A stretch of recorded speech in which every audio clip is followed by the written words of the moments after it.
Hey everybody, it's Stephen Totillo from Kotaku here to show you Star Wars Uprising, which is, I guess, a very popular game right now on mobile. It is a competent game, not a great game, I'm going to warn you right now, but it is at the top of the iTunes charts. I figure if there is a new popular Star Wars game, you should know something about it if you're on Kotaku, and so I want to show you what it's all about. It is essentially a Diablo clone, comes from Kabam. It's okay, it's not great by any stretch of the imagination, not going to be an all-time Star Wars game.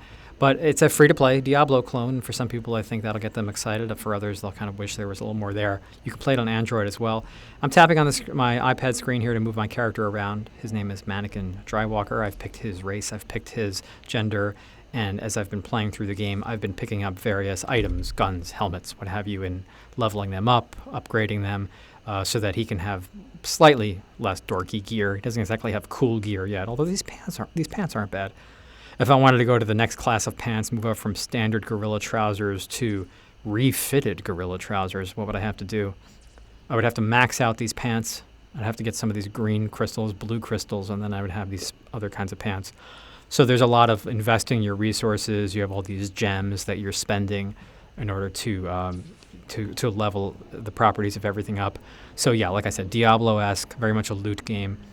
It is free to play, but this thing up top here, Chromium, this is the currency that ultimately they kind of push you toward in order to revive your character, spend Chromium, do the random, I'll show you that actually, let's get some better purple loot crane game that they have in the game. Use Chromium on that as well. You'll see right here. Yeah, so I would need 120 Chromium to randomly drop a crane into this thing and potentially get a piece of purple loot. Although last time I did this with some of the starter Chromium they gave me, I got blue loot, so go figure.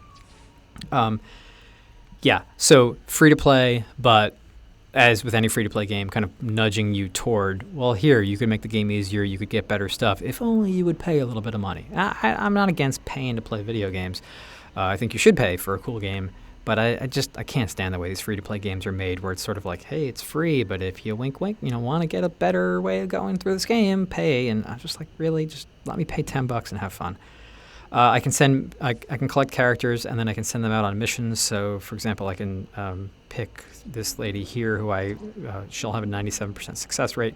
So I can send her out on a mission, and she'll get some gear when she gets it back. By the way, bottom right here we see again the opportunity to spend Chromium, in this case to re-roll the missions that I could get that might get me better payoffs. So I have characters out on some of these missions already. The timers will cool down, sort of tracking it in real time. I can talk to the characters with the yellow icons over their heads and go on missions for them, but in this case I'm going to go to something new, which is new for me because I just hit level 10, and what they introduced me to is this idea of this more global conflict. So there's a battle taking place that I think all players are in some way contributing to over this system at Matau, and so the Star Destroyer represents that's happening, so we'll go there. It's a mission's going to be set on the planet. It's not actually set in the same kind of zone that I've been playing other missions in. They're telling me that I could actually play with a second person, although I haven't done any multiplayer yet. I don't even know how you necessarily do that. I guess I can invite people to party, but I haven't done that yet. There's 4 different tiers of difficulty.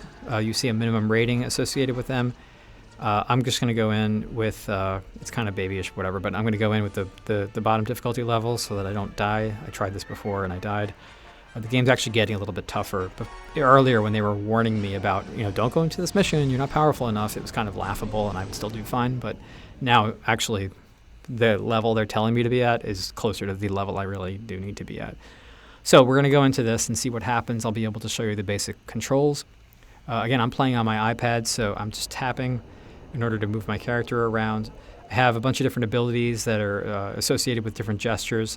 So if I tap on my guy, for example, I do this sort of stun thing, and it'll slow people down and disorient them. Tapping on any enemy causes my character to auto-attack them, and he'll keep picking different targets.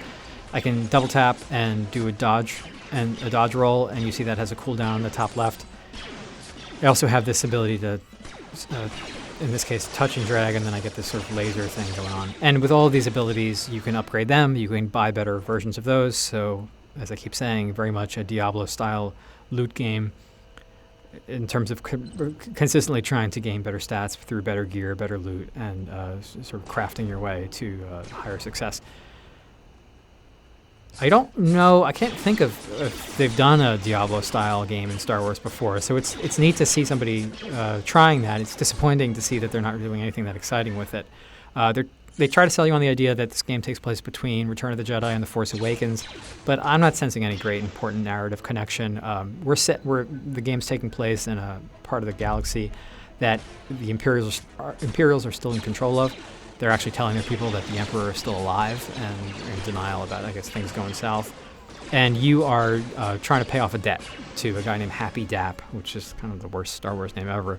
And so you're going on these missions for him, although in this case, again, it's contributing instead to this fight against the Imperials. So there's not, you're not running around with Princess Leia or R2-D2 or anything like that.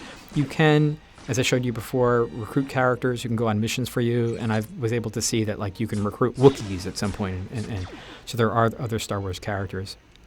But this is kind of the nature of licensed games, right? It's that some licensed games will do something interesting and exciting with gameplay. Some will do something interesting and exciting with the license, introducing you to great new characters or great new stories associated with the game world.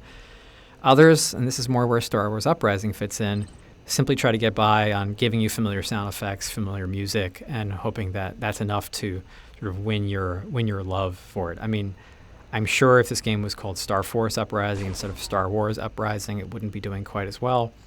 But I am, of course, also skeptical about whether or not any of the enjoyment I'm getting out of the game is really coming from the gameplay itself or from the design as much as it is from the fact that, oh, look, there's a Jabba the Hutt statue standing in the courtyard. That's kind of neat that he's there.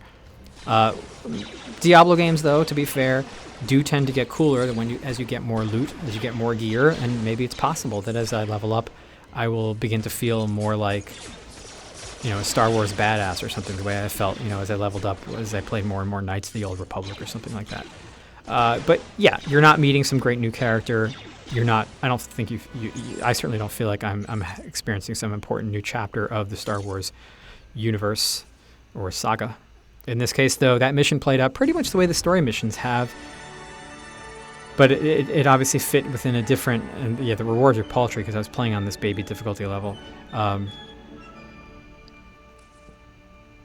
But this obviously contributed in some way to that bigger battle, and maybe we'll get a report on that in a second.